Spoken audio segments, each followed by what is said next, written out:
Good morning everyone, my name is Tabani and आज हम पढ़ने वाले हैं हिंदी का टॉपिक विच टॉपिक इज उत्पत्ति के आधार। फर्स्ट हम पढ़ते हैं तत्सम शब्द। ये शब्द संस्कृत भाषा के होते हैं। संस्कृत की लैंग्वेज होती है इनकी, बट वो हिंदी में अपने मूल रूप से प्रयुक्त होते हैं।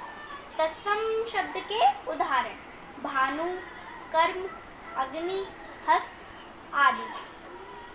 अब जैसे है इसमें अग्नि संस्कृत का वर्ड है, बट वो हिंदी में भी यूज होता है। हम उसका लिंग नहीं बदलते, ना हम उसे चेंज कर सकते हैं। अग्नि तो अग्नि ही रहेगा। देन पढ़ते हैं हम तद्भव शब्द। ये वो शब्द होते हैं जो संस्कृत के शब्द नहीं है, बल्कि संस्कृत के किसी मूल शब्द से निकले हुए हैं। ये शब्द वो होते हैं जो संस्कृत के नहीं हैं, बट उनके मूल शब्द से निकले हुए हैं। जैसे काम, माँ, हाथ, तुम। अब जैसे काम को हम बोलते हैं कर्म, माँ को बोलते हैं माता, हाथ को बोलते हैं हस्त, तुम को बोलते हैं त्वम। मतलब वो हिंदी के वर्ड्स होते हैं, बट उनका जो मीनिंग है वो सेम होता है, बट जो उनके लिखने का होता है, जैसे हाथ को हम हस्त लिख रहे हैं, बट दोनों की मीनिंग सेम है, तो उसे बोलते हैं हम तद्भव शब्द।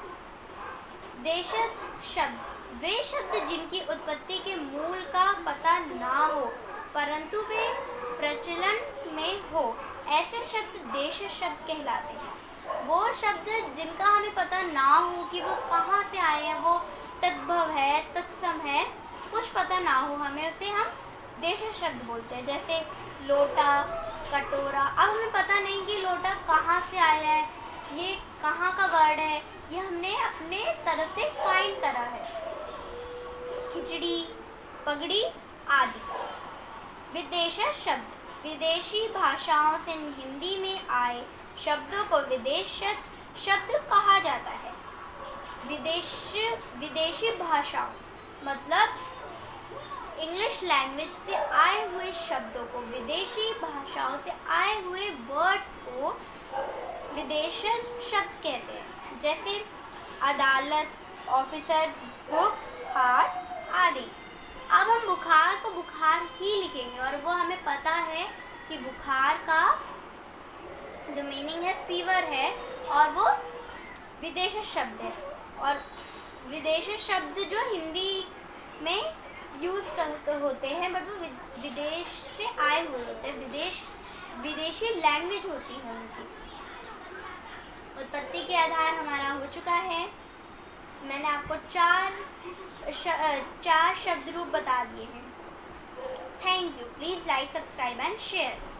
स्टॉप कर दो।